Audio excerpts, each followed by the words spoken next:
രാത്രി രണ്ടാം കൗമായ്ക്ക് ശേഷം നടത്തുന്ന ഒരു ശുശ്രൂഷയാണ് വാദേ ദൽമീനോ എന്നത്. സുറിയാനിയിൽ അതിൻ്റെ മലയാള അർത്ഥം തുറമുഖത്തേക്ക് പോവുക എന്നുള്ളതാണ്. ഈ ശുശ്രൂഷയുടെ അവസാനമായി നാം വായിക്കുന്ന ഏവങ്കേലി ഭാഗം 10 കന്യകമാരുടെ വിരുന്നുശാലയിലേക്കുള്ള യാത്രയെ കാണിക്കുന്നതാണ്. വിശുദ്ധ മത്തായിയുടെ സുവിശേഷം 25-ാം അധ്യായം 1 മുതൽ 13 വരെയുള്ള വാക്യങ്ങളാണ്. തുറമുഖം എന്ന് ഇവിടെ ഉദ്ദേശിക്കുന്നത് സ്വർഗീയമായ വിരുന്നുശാല. ആ സ്വർഗീയമായ വിരുന്നുശാലയുടെ മണവാളനായ ക്രിസ്തുവിനെ എതിരേൽക്കുന്നതായ സഭ, അതാണ് മണവാട്ടിയും മണവാട്ടിയുടെ തോഴ്മക്കാരും എന്നുള്ളത്. ബുദ്ധിയുള്ളവരായ കന്യകമാർ മണവാളനെ എതിരേൽക്കുവാനായിട്ട് അവരുടെ കയ്യിൽ ഉള്ള വിളക്കുകൾ നിറയ്ക്കാനായിട്ട് എണ്ണ പ്രത്യേകം എടുത്തിരുന്നു. ബുദ്ധിയില്ലാത്ത കന്യകമാർ എണ്ണ എടുക്കാതിരുന്നത് കൊണ്ട് അവർക്ക് മണവാളൻ വന്നപ്പോൾ എതിരേൽക്കുവാനും മണവറയിൽ ചെന്ന് വിരുന്നുശാലയിൽ മണവാളനോടൊപ്പം ഇരിക്കുവാനും സാധിച്ചില്ല. അതുകൊണ്ടാണ് കർത്താവ് ആ ഉപമയുടെ അവസാനം പറയുന്നത്, ദൈവരാജ്യത്തെക്കുറിച്ചുള്ള ഈ ഉപമയിൽ നിങ്ങളെ ഓർമ്മിപ്പിക്കുന്നത് ദൈവരാജ്യമാകുന്ന തുറമുഖത്തേക്ക് എത്തുവാൻ നിങ്ങളെല്ലാവരും എപ്പോഴും ഒരുങ്ങിയിരിക്കണം എന്നുള്ളതാണ്. ബുദ്ധിയുള്ളവരായ കന്യകമാർ ഒരുക്കത്തോടുകൂടെ കർത്താവിനെ എതിരേൽപ്പാൻ കാത്തിരുന്നത് പോലെ നമ്മളും ഒരുക്കത്തോടുകൂടെ എപ്പോഴും ആയിരിക്കണം എന്നുള്ളതാണ് ദൈവരാജ്യത്തിൻ്റെ പ്രത്യേകമായ സന്ദേശം യേശു ഇതിൽ കൂടി നമുക്ക് നൽകുന്നത്. ദൈവരാജ്യത്തിലേക്കുള്ള യാത്ര അനുഗ്രഹകരമായി തീരണമെന്ന് എല്ലാവരോടും കർത്താവ് ഉപദേശിക്കുന്നു. കർത്താവിൻ്റെ ഉപദേശത്തിലെ ഏറ്റവും വലിയ പ്രമേയമെന്ന് പറയുന്നത് ദൈവരാജ്യമാണ്. ദൈവരാജ്യം സമീപിച്ചിരിക്കയാൽ മാനസാന്തരപ്പെടുവീനെന്ന് യോഹന്നാൻ സ്നാപകൻ പറഞ്ഞതുപോലെ തന്നെ യേശുവും പറയുന്നു. ഈ ദൈവരാജ്യത്തിൻ്റെ അനേക ഉപമകളിൽ കൂടി അവരെ അതിൻ്റെ സത്യങ്ങൾ മനസ്സിലാക്കിയ, അങ്ങനെ മനസ്സിലാക്കുന്ന സത്യത്തിൽ ഒന്നാണ് 10 കന്യകമാരുടെ ഉപമ. മണവാളൻ എപ്പോഴാണ് വരുന്നതെന്ന് യഹൂദ വിരുന്നിന് അറിവില്ല. യഹൂദന്മാർ രാത്രിയിലാണ് കല്യാണ വിരുന്ന് നടത്തുന്നത്. അവരുടെ കല്യാണത്തിന് 3 ഘട്ടങ്ങളുണ്ട്. ഒന്ന്, അവരുടെ വിരുന്ന് അല്ലെങ്കിൽ കല്യാണ നിശ്ചയമെന്ന് പറയുന്നു. ആ കല്യാണ നിശ്ചയമെന്ന് പറയുന്നത് അവർ 5 വയസ്സോ 6 വയസ്സോ ഉള്ളപ്പോൾ അവരുടെ മാതാപിതാക്കൾ തീരുമാനിക്കുന്നതാണ്. ഒരു യഹൂദ കുടുംബത്തിലെ ബാലനും യഹൂദ കുടുംബത്തിലെ ബാലികയുമായുള്ള വിവാഹം മാതാപിതാക്കൾ നിശ്ചയിക്കും. അത് അവരറിയുന്നില്ല. അവരറിഞ്ഞാലും അതിനെക്കുറിച്ച് ചിന്തിക്കാൻ അവർക്ക് പ്രായമായില്ല. രണ്ടാമത്തേത്, അവർക്ക് പ്രായപൂർത്തിയാകുമ്പോൾ ഇവരുടെ വിവാഹം നിശ്ചയിച്ചിരിക്കുന്നത് മാതാപിതാക്കൾ അവരെ അറിയിക്കും. അപ്പോൾ അവർക്ക് ആ വിവാഹം വേണമെങ്കിൽ സ്വീകരിക്കാം, വേണ്ടെങ്കിൽ വേറെ വിവാഹം ആലോചിക്കും. സാധാരണയായിട്ട് യഹൂദ കുടുംബത്തിൽ അത് സ്വീകരിക്കുകയാണ് ചെയ്യുന്നത്. അങ്ങനെ സ്വീകരിച്ച് കഴിയുമ്പോൾ ചെയ്യുന്നതാണ് വിവാഹത്തിൻ്റെ ഉടമ്പടി എന്ന് പറയുന്നത്.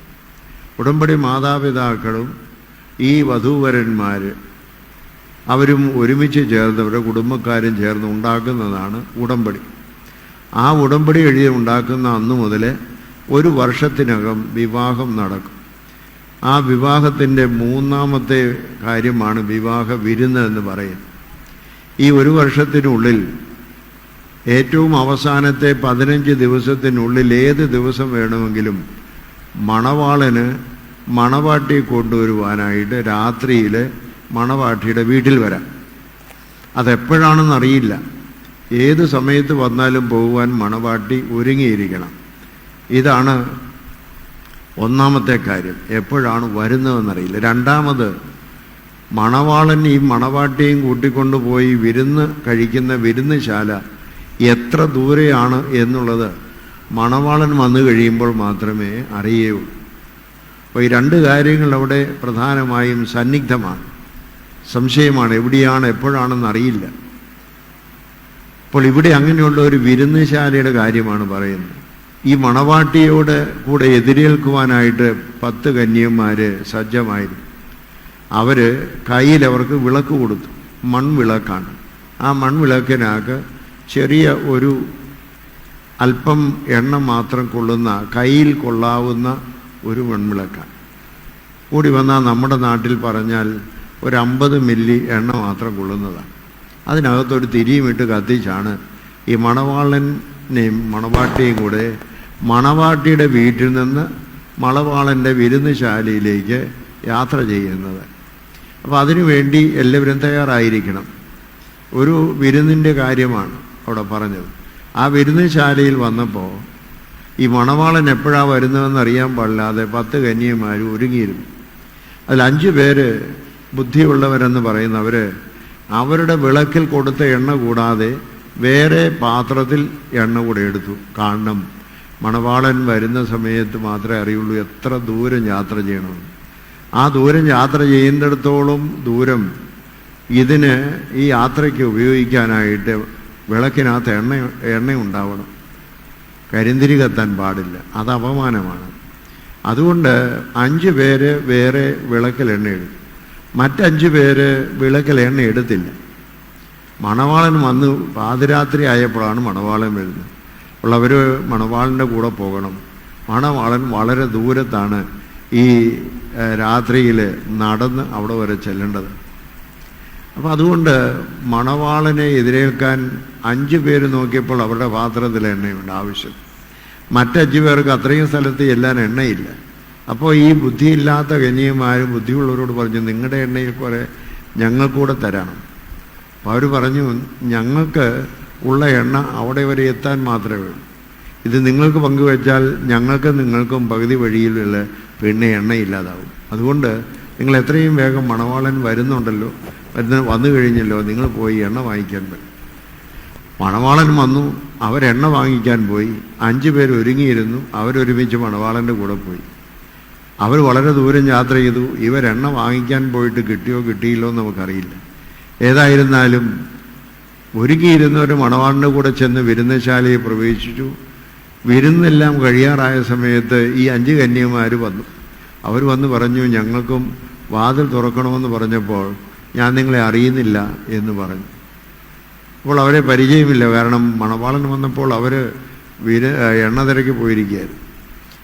അതുകൊണ്ടാണ് കർത്താവ് പറയുന്നത്, നിങ്ങൾ ഒരുങ്ങിയിരിക്കണം.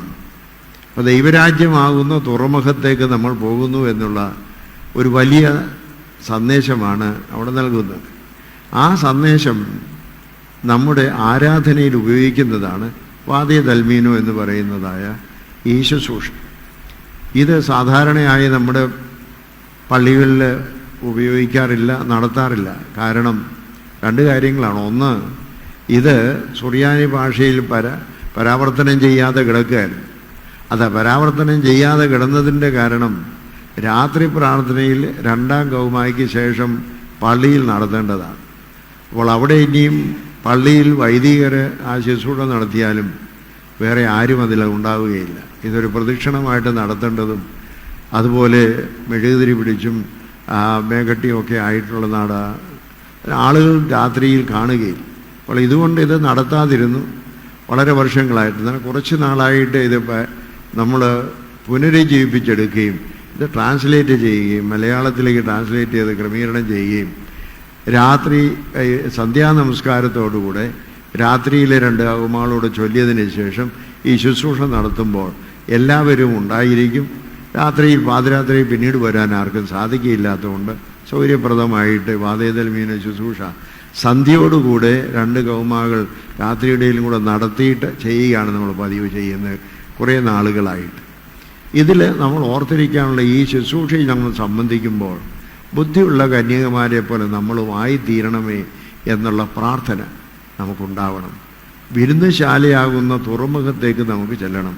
യേശു ക്രിസ്തു ആകുന്ന മണവാളൻ്റെ കൂടെ അവിടെ വിരുന്നുശാലയിലിരുന്ന് നമുക്കും സ്വർഗീയമായി വിരുന്ന് ആസ്വദിക്കാൻ കഴിയണം. അതിന് എന്താണ് മാർഗം? ഒന്ന്, ബുദ്ധിയുള്ളവരായ കന്യകമാർ അവർ എവിടെയോട്ടാണ് പോകുന്നതെന്നുള്ളതിനെക്കുറിച്ചുള്ള ലക്ഷ്യബോധം അവർക്കുണ്ടായിരുന്നു.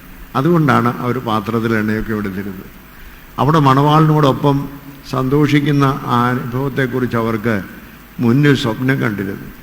ഇതുപോലെ ദൈവരാജ്യത്തെക്കുറിച്ചും ദൈവരാജ്യത്തിൽ നമുക്കെല്ലാവർക്കും ആത്യന്തികമായി ക്രിസ്തുവിനോടും പരിശുദ്ധന്മാരോടും നമ്മിൽ നിന്ന് വാങ്ങിപ്പോരിയുന്ന പിതാക്കന്മാരോടും ഒപ്പം എപ്പോഴും ആയിരിക്കാനുള്ളതായ അവസ്ഥയെക്കുറിച്ച് കർത്താവ് നമുക്ക് നൽകിയിട്ടുള്ള സന്ദേശങ്ങൾ സ്വപ്നം കണ്ടുകൊണ്ട് ഈ ലോകത്തിൽ നമ്മൾ ജീവിക്കണം.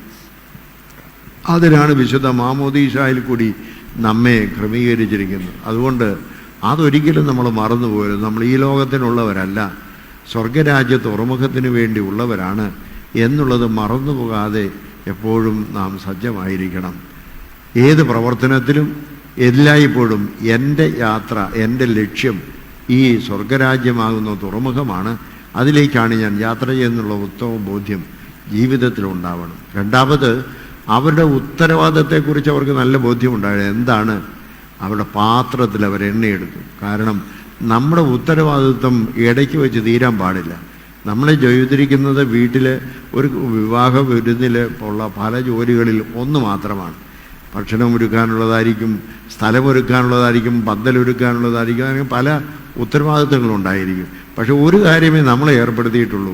മണവാളൻ വരുമ്പോൾ വിളക്ക് തെളിയിച്ച് മണവാളിനോടും മണവാട്ടിയോടും കൂടെ പോകണം. അതിന് വിഘ്നം വരാത്തതായിരിക്കാൻ സൂക്ഷിക്കണം. ഇതാ നമുക്ക് നൽകുന്ന ഒരു പാഠം. ദൈവം തമ്പുരാൻ നമ്മളെ ഓരോ ചുമതല ഏൽപ്പിച്ചിട്ടുണ്ട്. എന്ത് ചുമതലയാണെങ്കിലും അത് ദൈവരാജ്യത്തിൻ്റെ ചുമതലയാണ്. ദൈവരാജ്യത്തിൻ്റെ മക്കളാണ് നമ്മൾ. നമുക്ക് ഈ ലോകത്തിൽ ലഭിക്കുന്ന എല്ലാ ചുമതലയും ദൈവരാജ്യത്തിന് വേണ്ടി പ്രയോഗിക്കുവാനായിട്ട് തന്നിരിക്കുന്നതാണ്. അതാര് വൈദികനോ വൈദിക ശ്രേണിയിലുള്ളവരോ മാത്രമല്ല. അത് കൃഷിക്കാരനാണെങ്കിലും എഞ്ചിനീയറാണെങ്കിലും ഡോക്ടറാണെങ്കിലും സാമൂഹ്യ പ്രവർത്തകനാണ് ആരാണെങ്കിലും ദൈവം അവർക്ക് കൊടുത്തിരിക്കുന്ന ഒരവസരം ഈ ലോക ജീവിതത്തിൽ കുറച്ച് സമയം നമുക്ക് ഈ ലോക ജീവിതമുണ്ട്. ആ സമയത്ത് നമുക്ക് നൽകിയിരിക്കുന്ന ഉത്തരവാദിത്തം എന്താണെങ്കിലും അത് പൂർണ്ണമായിരിക്കുന്ന വിശ്വസ്തയോടെ പ്രവർത്തിക്കാൻ നമ്മൾ തയ്യാറാകണമെന്നുള്ള സന്ദേശമാണുള്ളത്. മൂന്നാമത്, അവർ എന്താണ് ഞങ്ങളുടെ ജോലി പൂർത്തിയാക്കാൻ ആവശ്യമുള്ളത്, ആ സാധനം എന്തൊക്കെയാണ് സജ്ജീകരണങ്ങൾ, അതിനെക്കുറിച്ചുള്ളതായ ബോധ്യമാണ്. പാത്രത്തിൽ എണ്ണ വേണം. എണ്ണ ഇല്ലാതിരുന്നാൽ സ്ഥലത്ത് ചെല്ലാൻ ഒക്കെയില്ല. അതുകൊണ്ട് മണവാളൻ്റെയും മണവാട്ടിയുടെയും എതിരേൽപ്പിന് പോയാൽ പാത്രത്തിൽ എണ്ണ ഉണ്ടാവണം, അത് സജ്ജമായിരിക്കുന്നു. പരിശുദ്ധ പിതാക്കന്മാരെപ്പോഴും നമ്മളോട് പറയുന്നത് നമ്മുടെ പാത്രത്തിൽ എണ്ണ തീർന്നു പോകരുത്. എണ്ണ എന്ന് പറയുന്നത് പരിശുദ്ധാത്മ കൃപയാണ്. പരിശുദ്ധാത്മ കൃപയാകുന്ന എണ്ണ നമ്മിൽ തീർന്നു പോയി കഴിഞ്ഞാൽ നമുക്ക് ചെല്ലാൻ ഒക്കെയില്ല. നമ്മൾ മാമോദീസായിൽ വിശുദ്ധ മൂറോനഭിഷേകം പ്രാപിച്ച് കർത്താവിൻ്റെ ശരീരരക്തങ്ങൾ അനുഭവിച്ച് എണ്ണ ഉള്ളവരാണ്. പക്ഷേ തീർന്നു പോകുമ്പോൾ വീണ്ടും കുമ്പസാരിച്ച് കുർബാന അനുഭവിച്ച് വീണ്ടും ആ പാത്രത്തിൽ എണ്ണ ഒഴിക്കണം. അതാണ് പറയുന്നത്. അതുകൊണ്ട് അത് എപ്പോഴും നമ്മുടെ കയ്യിൽ വരും. എന്നാണ് കുമ്പസാരിക്കേണ്ടത്, എന്നാണ് കുർബാന അനുഭവിക്കേണ്ടതെന്ന് ചോദിച്ചാൽ അതെന്നോട് തന്നെ ഞാൻ ചോദിക്കണം. എൻ്റെ പാത്രത്തിൽ എണ്ണ തീർന്നു പോയോ? കരിന്തിരി കത്തിക്കൊണ്ടിരിക്കുകയാണോ? അങ്ങനെ ആ കരിന്തിരി കത്തിക്കൊണ്ടിരിക്കുക എന്നുള്ളത് എങ്ങനെ എനിക്ക് മനസ്സിലാവുന്നത്? വളരെ എളുപ്പമാണ്. എൻ്റെ മനസ്സിലെ ചിന്ത തിന്മ വരുന്നുവെങ്കിൽ, എൻ്റെ വായിൽ നിന്ന് തിന്മ വരുന്നുവെങ്കിൽ, എൻ്റെ പ്രവർത്തനത്തിൽ തിന്മ പ്രവർത്തിക്കുന്നുവെങ്കിൽ അതിൻ്റെ അർത്ഥം കരിന്തിരി കത്തുകയാണെന്നുള്ളതാണ്. നമ്മുടെ പാത്രത്തിൽ എണ്ണയില്ലെന്നാണ്. അപ്പോൾ ഇങ്ങനെയുണ്ടെങ്കിൽ എണ്ണ ഒഴിക്കണം. ആ എണ്ണ ഒഴിക്കാനായിട്ട് നമ്മൾ ബദ്ധസ്ഥരായി അത് വറ്റിപ്പോകാതിരിക്കുവാൻ തക്കവണ്ണം എണ്ണ പാത്രത്തിൽ ഉണ്ടാവണം. എങ്കിലേ നമുക്ക് ഒഴിച്ചു കൊടുക്കാനൊക്കെ ഉള്ളൂ. അതിനാണ് സഭ നമുക്ക് എണ്ണ പാത്രത്തിൽ തന്നിട്ടുണ്ട്. സഭയാവുന്ന ആ മാതാവ് നമുക്ക് പാത്രത്തിൽ എണ്ണ തന്നിട്ടുണ്ട്. വിശുദ്ധ കുമ്പസാരം പാപമോചനം പ്രാപിച്ച് കർത്താവിൻ്റെ ശരീരങ്ങൾ അനുഭവിച്ച് മുന്നോട്ടുള്ള നമ്മുടെ യാത്ര എപ്പോഴും ക്രമീകൃതമായിരിക്കണം, സജ്ജമായിരിക്കണം. എങ്കിൽ മാത്രമേ ഈ സ്വർഗരാജ്യമാകുന്നതായ തുറമുഖത്ത് നമുക്ക് എത്താനായിട്ടൊക്കെയുള്ളൂ. അതിനുള്ളതായിരിക്കുന്ന സന്ദേശം നമുക്ക് നൽകുന്നതാണ്. അതുകൊണ്ട് ഈ ആരാധനയെ സംബന്ധിക്കുമ്പോൾ നമ്മുടെ പ്രാർത്ഥനകൾക്ക് ശേഷം നമ്മളൊരു പ്രദക്ഷിണം നടത്തുന്നുണ്ട്. ആ പ്രദക്ഷിണത്തിൽ കുരിശും അതുപോലെ എല്ലാവരും കത്തിച്ച മെഴുകുതിരിയും കൊണ്ടാണ്. വേക്കട്ടിയും ഉണ്ടാവും. കൊടിയും കുടയുമൊന്നുമില്ല. അങ്ങനെ നമ്മൾ തെക്ക് വശത്തൂടാണ് വിശുദ്ധ കഷ്ടാനുവാഴ്ചയിലെ നമ്മുടെ പ്രദക്ഷിണങ്ങളെല്ലാം തെക്ക് നിന്ന് വടക്കോട്ടാണ്. സാധാരണ പ്രദക്ഷിണമൊക്കെ വടക്ക് നിന്ന് തെക്കോട്ടാണ്. ഇത് ദുഃഖസൂചകമായിട്ടാണ് തെക്ക് നിന്ന് വടക്കോട്ട് ചെല്ലുന്നത്. അപ്പോൾ അങ്ങനെ തെക്ക് നിന്ന് തെക്കിറങ്ങി പടിഞ്ഞാറ് വശത്തൂടെ കിഴക്കും പോയിട്ട് നമ്മൾ തിരിച്ച് പടിഞ്ഞാറ് വശത്ത് വരുമ്പോൾ അവിടെ നിന്ന് ഈ 10 കന്യകമാരുടെ ഏവങ്കേലി വായിക്കും. അതിനുശേഷം അടയ്ക്കപ്പെട്ടിരുന്ന വാതിൽ തുറന്ന് അകത്തേക്ക് നമ്മൾ പ്രവേശിച്ച് ഗീതങ്ങളുമായി വന്ന് ഇവിടെ ഗീതങ്ങളോടുകൂടെ ആശീർവാദത്തോടെ അവസാനിക്കുന്ന ശുശ്രൂഷയാണ്. ഏതായാലും അരമണിക്കൂർ മാത്രം നിൽക്കുന്ന ഒരു ശുശ്രൂഷയാണ് ഇതെല്ലാം കൂടെ എന്നുള്ളത് ഓർക്കുന്നു.